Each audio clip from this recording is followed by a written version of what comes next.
are back, and we are speaking with Larry Cerenzie of Cerenzie Energy Consulting, and we are talking about energy independence here in America. Okay, Larry, go ahead and pick up where you left off, please. Certainly. We were talking about energy, and that energy use is going to continue to grow as our economy grows, as we become more and more efficient. We use more and more machines. Where energy use is going up, it's not going down. Again, embedding it's a very important concept to understand, and very important to security of our nation and for our families. Going back to our crude oil situation, where we're using around 20 million barrels a day. About 70% of that goes to transportation. That's our freedom. Now, of that 21 million barrels a day we're consuming, we only produce approximately 8.5 million barrels of that. And so our shortfall is 12, and again, the numbers as the economy improves, hopefully we'll be back at 21, 22. So our shortfall is around 12 million barrels a day, a little bit more, a little bit less, and on a daily basis. Now, also, not all of those barrels produced are equal in energy. Part of it's natural gas liquids and biofuels, and they're not as energy dense as actual crude oil. Crude oil literally has more energy per unit area, per gallon, however you want to cover it, than these other items, and that's an important piece. So one barrel doesn't really replace another barrel per se. Now, so how rich are we in oil here in the United States? Let's take it one energy resource at a time. How rich are we in oil here in the U.S.? Well, unfortunately, a lot of these things have been rather held out of our view, and in terms of what the actual size of some of these energy resources. But if we take light oil, we're producing 1.5 million barrels a day right now from between, depending on how you calculate shoreline, between 3 and 5% of our shoreline. And right now we're consuming 20? And we're consuming 20, but realize that's only out of 3 to 5%. And we can't even drill, we've just been starting getting permits even back there, and that's the segment off of Texas and Louisiana, okay? That has been being produced since 1940. Now, there is no reason why that is richer than any other area in the United States, especially off of Alaska or California. So we have, when you just look at our coastline alone, I believe the possibility of producing 10, even 20 million barrels a day for hundreds of years is very, very possible. Okay, you haven't even mentioned then yet, and that's a huge amount of oil that we can produce. You haven't even mentioned the Colorado, Wyoming, Utah. No, we have, and this is an important piece to get. Even though we're told we're running out of light oil, I believe we have incredible resources, and so do my geology friends, okay? And you might even heard the guy from the CEO from Shell begging them to let them drill off of Alaska. They know that it's out there. You just don't know how much. You got to go drill it first before you can say how big, you know what I'm saying, how big your bucket is. You have to go drill it, but it's there. Now, when we go to oil shale, well, let's hit tar sands first. Tar sands. The official numbers say we have around 200 billion barrels, 100 billion, maybe 200. But there's some unofficial numbers that show that Utah alone may have as much as 200 billion barrels. And let me put that again on reference, and I hope you don't get tired of my reference back to Prudhoe, but I think this gives a good reference. Prudhoe Bay, since December of 76, has produced just over 16 billion barrels. Now, that is the last mega supergiant brought on in the world. So when we start talking about resources that may be 200 billion, even if it is only 60, all right, based on, okay, tell me what you're basing your numbers on. You're talking about for Prudhoe Bay? Right now we're talking about tar sands, not Prudhoe Bay. We're talking about tar sands. You said there could be 200 billion. Okay. So what are you basing those numbers on? Those are kind of whisper numbers through some of the folks or contacts at the Department of Energy, but the official publications don't come out that high. But there's massive resources. Well, there are experts out there that are putting on the record that we have 5 times the amount of the rest of the world. Well, now the tar sands is a little bit different. I know it is. Let's go to the oil shale. But the tar sands, we know we have them in Texas. We know they have massive ones right here. There's outcrops all over here in Utah. We know we have them in Colorado. We know we have them in Wyoming. And we know they're up in Alaska, but those will probably never be produced just because of where they're up on the North Slope. And that's another whole other issue. California has massive resources of them. But California is the last place I'd ever try to go after this stuff, okay? But we know that they're very, very large resources, okay? And it's certainly tens of billions, if not hundreds of billions of barrels, all right? Now, if we move from the tar sands, and the beauty of some of the tar sands, especially here in Utah, is those tar sands are very rich in gasoline, diesel, and aircraft fuel. Yes, they are, and they're being produced and licensed by another company, and I am aware of that company. And so, they've been working with the tar sands for quite a while. Now they're moving to shale oil. Well, now the oil shale, interesting, a lot of the leases, especially the old Exxon leases that I had a chance to look at, you have actually tar sands and oil shale intermixed. So they're not like you have one area that's all oil shale, one area that's all tar sands. They're intermixed. I know, yeah. And it really, the difference is where if the oil is the continuous phase with sand suspended in it, or if the rock is the continuous phase, in other words, you got like a rock structure and you have oil in little pockets. Does that make sense? Yes. So that's where, and it, obviously geologically, they had to have occurred in very close in proximity to have the layers intermixed. But nevertheless, they're very closely related. Now, the oil shale, we know, I just listened to Senator Hatch, the official numbers, this was last Thursday, the official numbers are 1.6 trillion barrels of recoverable oil shale. And now there's numbers out there that we talked about that indicate there may be 10 trillion barrels. Okay, so what stands between us getting to that oil shale and producing it? What is in the way?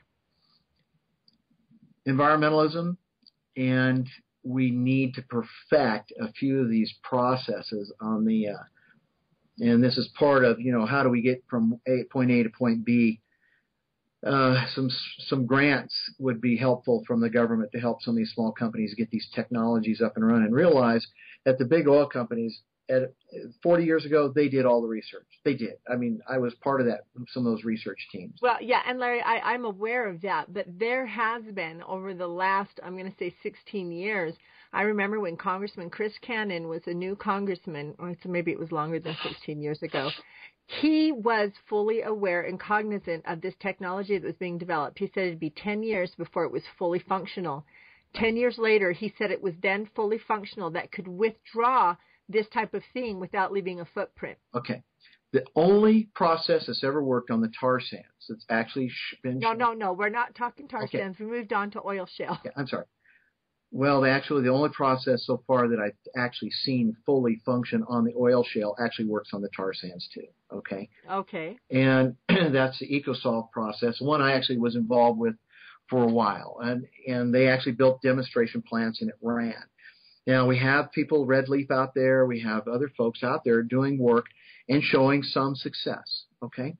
But those are very difficult because you have to grind them up, you got to heat them up. To me, there's issues, and the only reason I say that is not because I'm trying to cast doubt upon what they're doing. I'm not.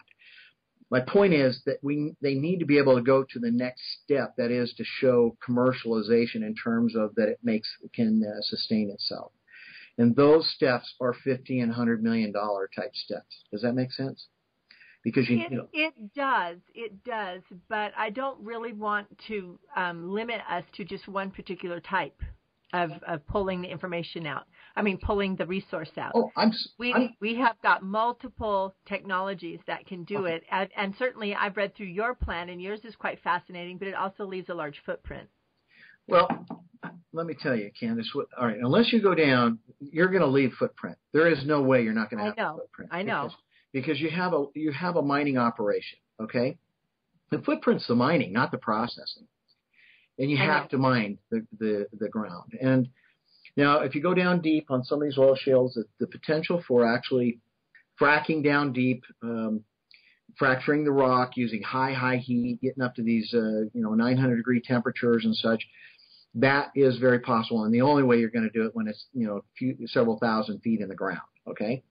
Now, I'm talking about easy to get to deposits, the ones that I believe that have the best chance of being economic from the get-go.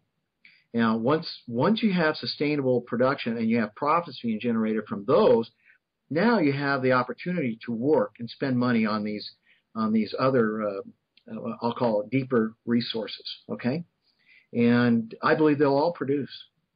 Candace, they'll all produce. It's just time and it takes to do it. They need to produce. And at this point, we have talked about the many different resources we have here: copper, gold, we've got oil, we've got natural gas, we've got uranium, less you said, but we've got uranium, we've got lead, mercury, titanium, on and on and on. And some of the resources we had, and I'm trying to remember what it was called, was coming out of the Molycorp mine in California, which got shut down by Feinstein, and now her husband's companies in China are the only ones that produce it. We have so much going on, and we have so many resources that at this point they've been all of these resources have been snatched up by national monuments, by the federal government going in and taking over parts of the states. Here in Utah, for instance, almost 70% of our state has been stolen by the federal government. And when you get to Nevada, it's some astronomical number like 90. Yes. It's ridiculous. Well, and we have got to, in order for us to finally be able to become energy independent, become a self-reliant nation, we have got to do what? Okay. We're going to have to change the EPA and all the regulation. It has to change. Newt Gingrich had a great phrase where he said the EPA, instead of being the Environmental Protection Agency, needs to become the Environmental Facilitation Agency. Okay? Like the Chinese do it. All right? I'm not proud. If we want to look around and see how people have been successful and been able to develop things quickly, the Chinese actually have shown us how to do it, even though they used our model to start with, okay? Oh, yes, they did. And so the EPA version, the EPA is very critical. And we didn't really get to talking about how much we have of coal, how much we have of natural gas. We can come back and visit that in a minute. But all of them face the same issues. I was listening to one of the senators out of Kentucky. He said there's some coal mines out on the East Coast, in the East there. They've been 15 years trying to get a permit to open up that coal mine. Now, this makes no sense. It not only makes no sense, it's deliberate. Right. Unless you have an agenda. And if you know that energy is freedom and you're against freedom, you want to, go back and have us to where we got 100 million people here. You want to kill a couple, and then you control this and don't allow these to be developed. Otherwise, there is no other reasoning for it. Okay, we're not saving it for our posterity. They say that. Why in the world would the Russians and the Chinese have the rights to sign off on our land in terms of the UN wildlife lands plan? It makes no sense, except for, again, if you're looking at maybe they'd like to have access to those resources. They want to make sure that they're preserved. Well, of course they do. And Barack Obama has shown that he does what the UN says and ignores the U.S. Congress and most certainly ignores the American people. But right now that man faces a problem. There is something standing between him and his total domination of this nation, and that's the American people. And we are not going away. Right. And it is just like the looking back. What did we, just even 30, 40 years ago, what was different? And it was freedom. It was the ability to move, the ability to have access, and to have low-cost energy. All right. And I within the PowerPoint that I'd sent you, you might remember there was some charts in there. One of them talked about the number of oil fields being found, giant oil fields, and by decade, starting back in the early 1800s, 1850, in fact, yes, up through now. And what you see is, on that finds, you find that the 60s were our largest production, our largest rate of discovery. And then you have an immediate halving when it goes into the 70s. Now, who came into office in the 70s? And what happened in 1970? Oh, yeah, they signed the EPA law, the national EPA. And if you look at our actual oil production, you'll see that curve steadily goes up. until 1970, the very year, and then it drops. It plateaus as Prudhoe Bay and Kuparuk and these other Lisburn and these other fields in Alaska come online for about 10 years. And then what does it do? It drops like a rock again. And you see these oil import. The Carter years, oil imports went through the roof. And that was when we had all the cars. You know, our car fuel economy dropped in almost half in the name of the environment. Well, and what I remember, because I was a child then, is my mother just bitterly angry about the 55 cents a gallon prices and the long gas lines, how difficult it was to actually get gas. And that was deliberately manufactured. There was no shortage. Yeah, the oil import shot from, almost nothing on up to about 7 million barrels a day during the Carter years. Just as a matter of reference, Uh-huh. $7 billion a day under Carter. How much now do we import? Okay, that was 7 million. All right, then it dropped back down to about 4. We are now importing about 12 million barrels a day. Okay, it's ridiculous. 12 million barrels a day, and if you start banging this out, even with oil, let's call it $100 a barrel, because if you average over the last, that's where we've been, right? And which also makes me mad, but that's an aside. Yeah, I know. But it's really not just 100 that we pay for it. We pay around 140, 150 bucks a barrel for that $100 a barrel oil, because by the time it's refined and turned into fuel. Do you follow what I'm saying here?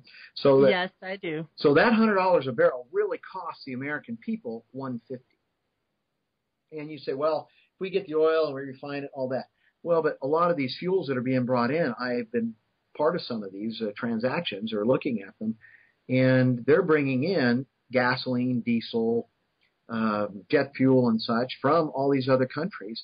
We're not just refining it. So who's getting most of that money? It's all. So that we're really, when it's 100 on the world market, you think of 150 bucks is what it's really costing us. Now, as we translate those numbers out, each million barrels a day is $55 billion direct.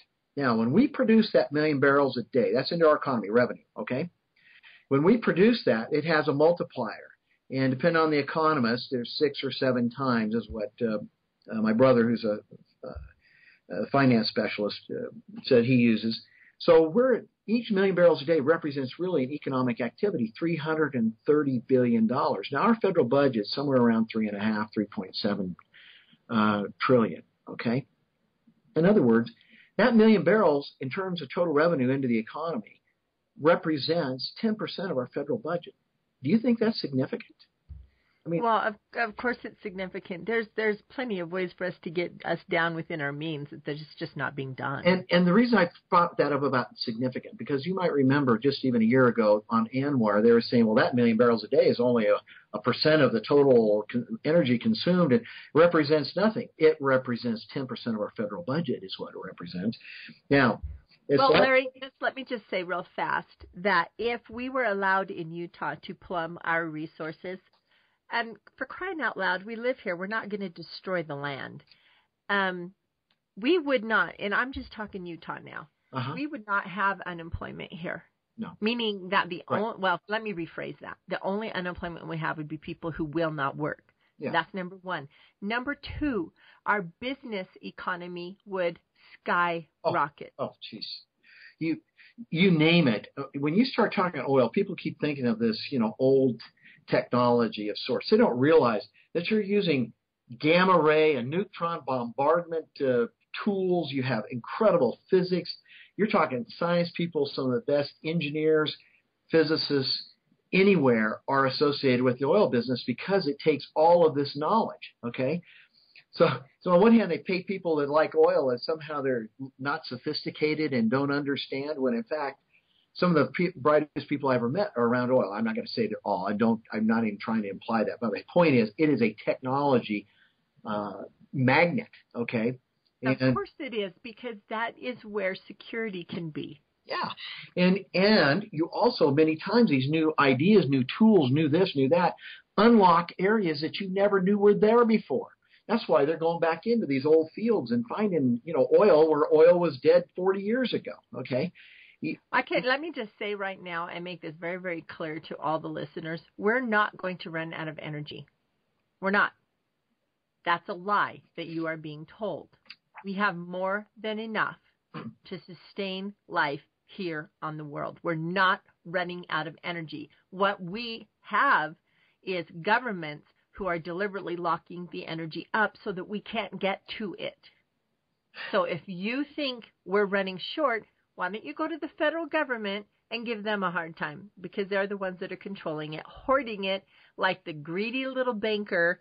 And I am not in any way, shape, or form agreeing with the Occupy Wall Street. I'm just using a picture here.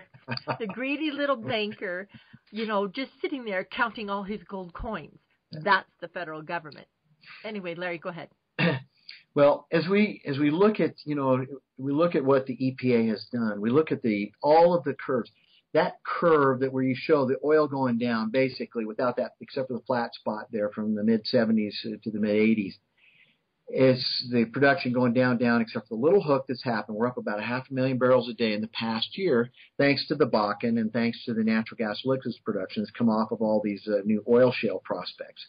But if we were able to take that, I'm going to go back to the dollars here. If we were to, instead of this, that 1 million barrels a day, we were able to produce all that 12 million, or let alone 20 million. We are now talking about increasing our GDP.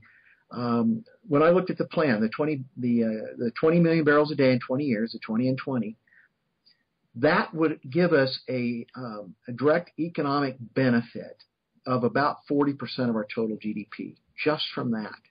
Well, and consider that at the gas pump, once it finally got to where we could actually use it, 50% of that goes to the states and the federal government anyway.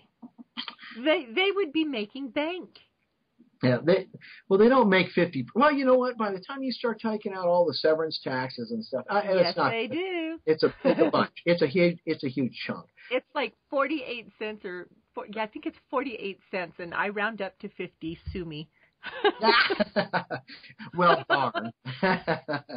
Well, if you look at Utah, and I really believe the resources are here. We didn't get to the coal piece and such because I believe it all. You don't just do oil shale or tar. You're doing all of them, okay? No, coal. I mean, we're rich in the clean coal down in the Grand Escalante staircase. And I want to get to that one as a special project. But thinking in terms of just Utah, I really believe the potential here is for a minimum of 3 on up to 5 million barrels a day being produced from all these resources just for Utah.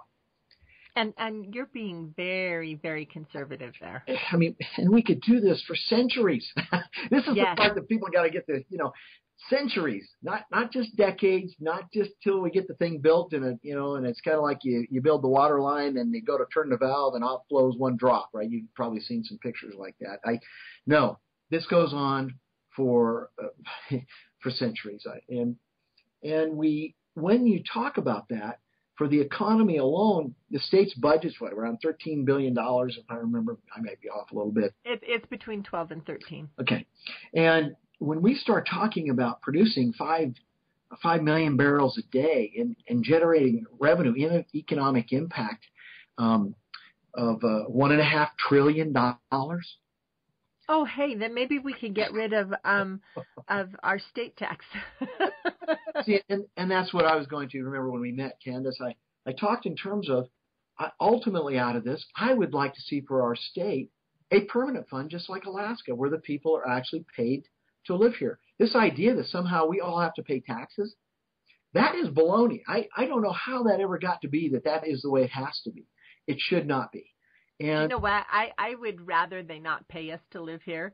I would rather not have to pay to live here, number one. Number two, then I would like to see Utah investing in Utah, in creating small business funds that are not. Oh goodness, we lost Larry. We're having an internet problem. I hope we can get him back because we were having a fascinating interview. Anyway, let's take a quick break and we'll be right back.